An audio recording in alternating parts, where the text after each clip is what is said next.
Hey everyone, thanks for the 10 of you who are around. So I'm an assistant professor in the School of Computer Science at Virginia Tech, and so this work is with my amazing students. This is part of a larger thread of work where we are trying to measure misinformation and conspiracy theories that are surfaced by algorithmic search platforms. And this one specifically looks at finding misinformation on video search platform. That is, in our case, we looked at YouTube.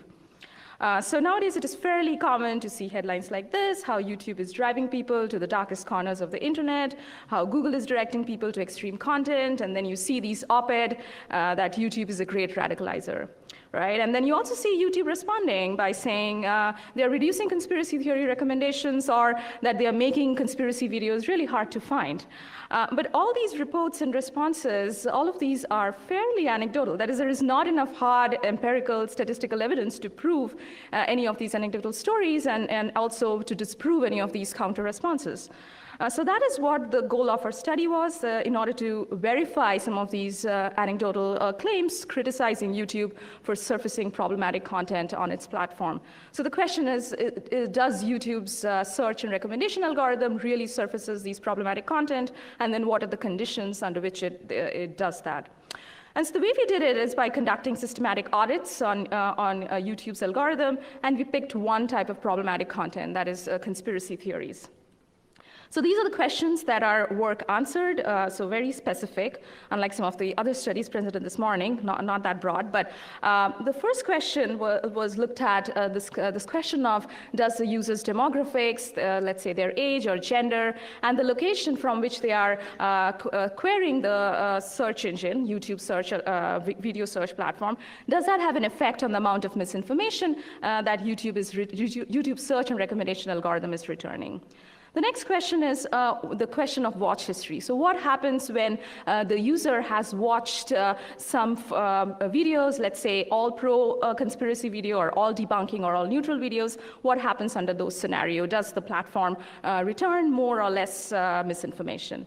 And then the final piece here is there any difference across the topics? That is, what happens if it's user is searching for vaccine versus flat earth? Is there a difference in the amount of misinformation returned? So this is our entire audit framework, and so I'm going to briefly go into each of these steps. So the first, we started with selecting search topics. And our goal here was to make sure that the topics that we are auditing are these high-impact misinformation search topics. And so that is, lots of people have searched from them, so it has a high impact, impacting several people. And that these topics should also have some definitive false value, right? And so how do we determine that? So we went with Wikipedia, and then Wikipedia's list of conspiracy theories is a human-curated list of definite false conspiracy theories. So that was our starting point. And then to figure out whether some of these theories have been affecting lots of people, that whether they're perennial, whether they're popular or not, we went with Google Trends. And so Google Trends, we fed these, let's say you feed 9/11 conspiracy theories, you fix United States, so we are only concerned about what happens in the US. And then we looked at 2 years time span, 2016 to 2018, and then YouTube as our search service of choice. And then we looked at whether there are some form of trend in the data. So here, of course, you see 9/11 searches going up during the September timeline, but overall, people are consistently searching for this topic for 2 years. We saw the same thing for some other theories, like the moon landing conspiracy theories. You see these consistent trend lines. So doing this, combining Wikipedia's data and the Google Trends trend analysis, we came up with 5 topics for our audit analysis. This was 9/11 conspiracy theories, the vaccine conspiracy theories, moon landing, chemtrail conspiracy theories, and flat earth. Our next step was to select search queries that represent these topics, these misinformative topics.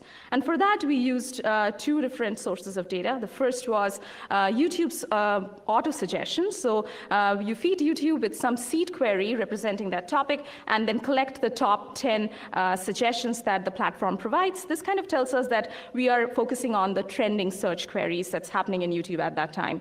And then we also went with Google Trends, and then also collected for that topic, what are the related queries that people have searched. So again, high impact perennial perennial queries, right? So combining both of them formed our set of search queries for a particular topic that we then used for conducting our audits, right? So we were finally ready to launch our audits with these two parameters in place. And so our audits essentially comprised of two sets of experiments. First was a search audit experiment. This was for auditing their search algorithm. And here the audits were conducted with brand new Google or YouTube accounts. That is, these accounts were emulating how real people would be searching the platform. And then the watch audits were conducted with accounts that had already built some form of watch history by watching conspiratorial videos of certain stands, right? And then we audited 3 different components of YouTube. The search results component, this was for auditing their search algorithm. And for recommendations, we audited the YouTube and the top 5 recommendation algorithm. So coming back to our first research question, does age and gender and geolocation have any effect? So for doing this sort of audits, we focused on 4 different age groups. Then the gender was male, female. And in order to do this, we created different accounts which emulated these different personas, right? So age or male or female. And then for geolocation, we found what are the hot and the cold locations, right? What do I mean by that? These are the regions which have the highest, so hot, or the lowest, or low interest in a particular topic, right? So, and we found these hot and cold locations by using these Google's interest over time graphs. So the darker locations are these hot regions, lots of interest, and the lighter are these cold regions, less interest for that topic. So this is how it looks for all the topics here. So if you look at flat Earth, some of the hot regions that we selected was Montana, cold region, New Jersey, and so on, right? And so once we had these regions defined, then we created bots to fire these queries from IP addresses from these locations. That's how we are conducting our audits. So this is a little more detail into our search audit experiment. Lots of text over there, but essentially this is how our Selenium, we created our scripted Selenium bots, which behave like normal users, logged into YouTube, search like normal users, and then on the back end, there were scripts which were collecting the results that the search platform was returning. For the watch experiments, slightly different. So these were, while in the previous one, these were really brand new accounts with no history, they were searching. But for watch experiments, these accounts had already built their watch history. So either by watching promoting videos, debunking, or neutral. And we purposely made it a little more conservative here. We made the accounts, some of the accounts watch all promoting videos, some watch all debunking, and then some watch all neutral. And they watch 20 videos before building up their watch history. And then it was essentially the same similar Selenium bot design. It acted like a real user, fired up the query, and our platform or our scripts were collecting what kind of search results the platform was giving, and then what kind of recommendations the YouTube platform was giving. We also control for noise. So this was really important because you might say that, okay, the results that you're seeing is because of certain noise. Maybe the 2 different accounts use different browsers or different kind of times when they were sending out those queries.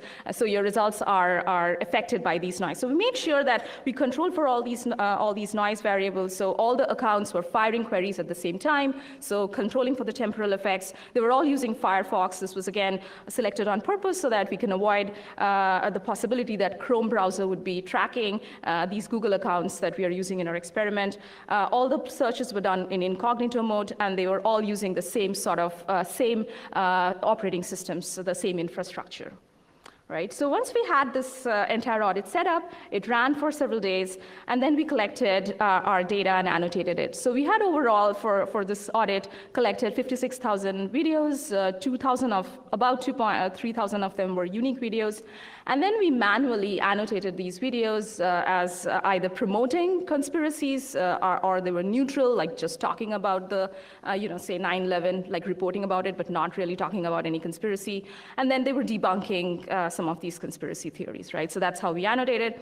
And then we did some statistical comparison tests on this annotated data, right? So skipping the statistical tests that we did, but you all might be wondering, what's the result of these audits? That's what drove this study in the first place.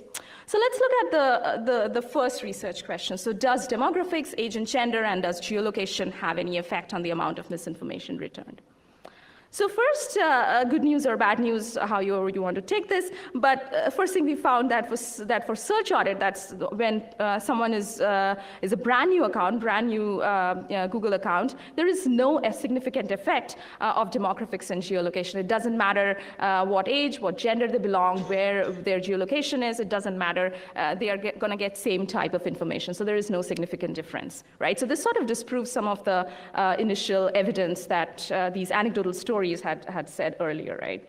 But things start getting interesting when we add watch history to it, right? So for the watch edit experiment, we found out, yes, there are in fact significant effects for certain combinations of what kind of videos the accounts are watching, and then what type of algorithm that we are auditing.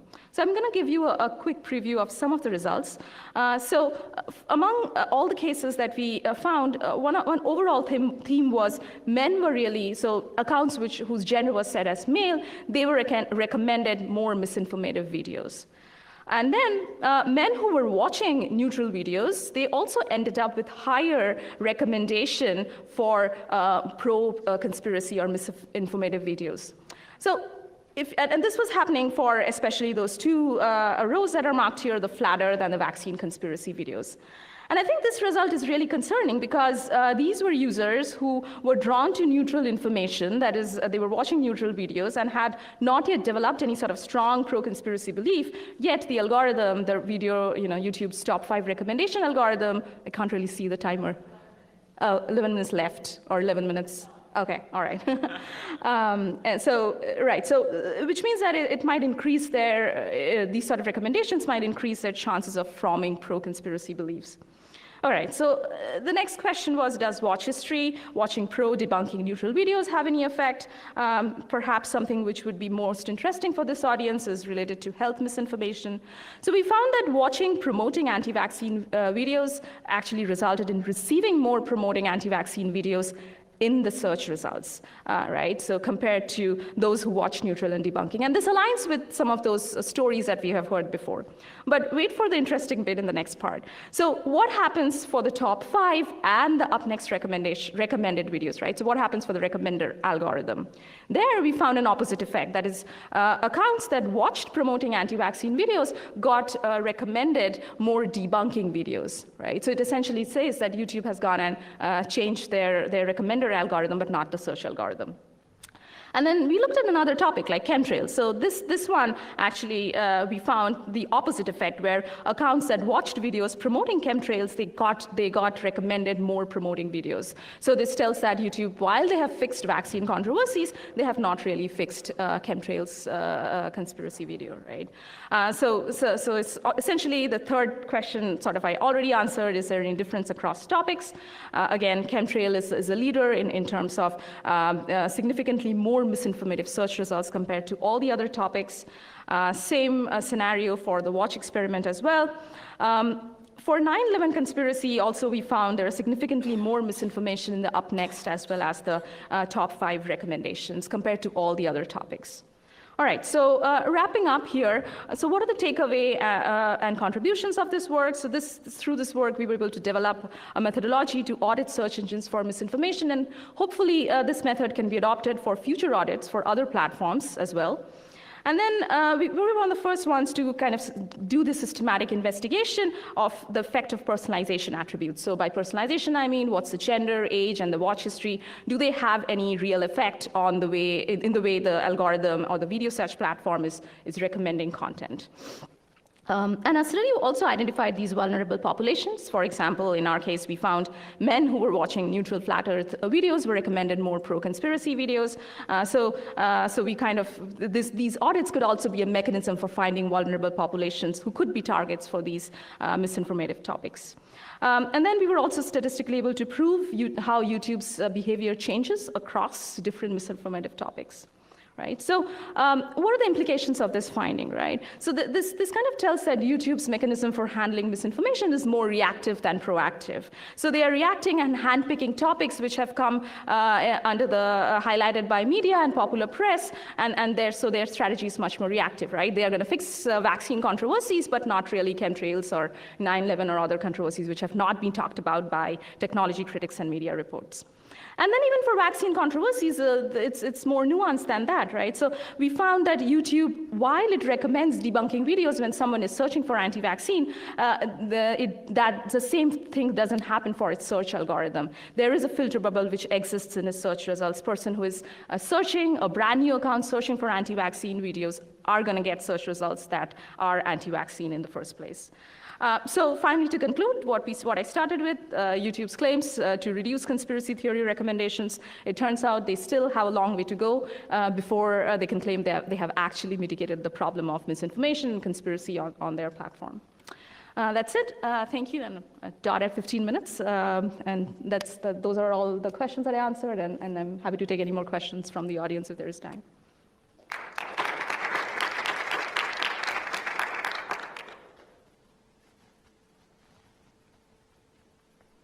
Or not. Yeah. I'm wondering, do you have any thoughts on what the potential for stopping radicalization is for your work? So if you imagine someone goes there, isn't yet polarized on the vaccine issue, and essentially falls down the rabbit hole. Have you done any work, or do you know of any work to try to measure that end kind of state of how often that happens? So I think there was a paper a couple of months ago, which was also bashed by several academics that the paper doesn't have a good statistical significance, or like it's not done in the rigorous way.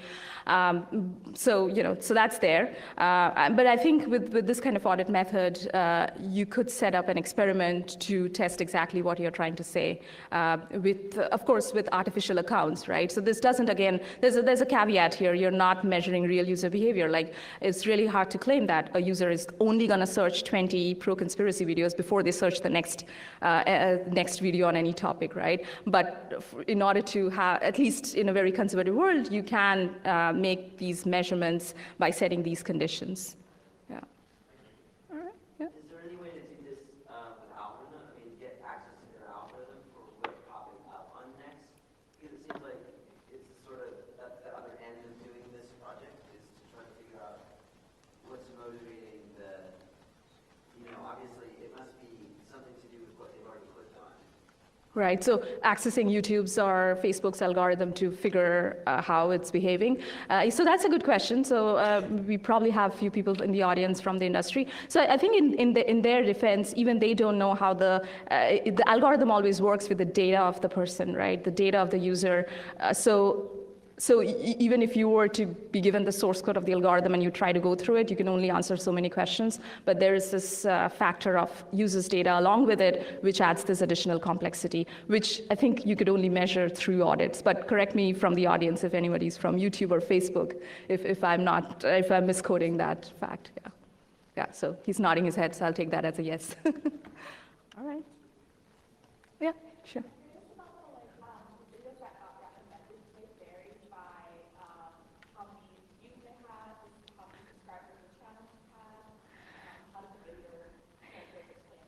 Yeah, the popularity was one thing we measured, and I don't have the results. I didn't show the results, but yes, popularity, like number of likes, comments, upvote, all of those did have an effect. Yeah, but happy to chat more about that later. Yeah.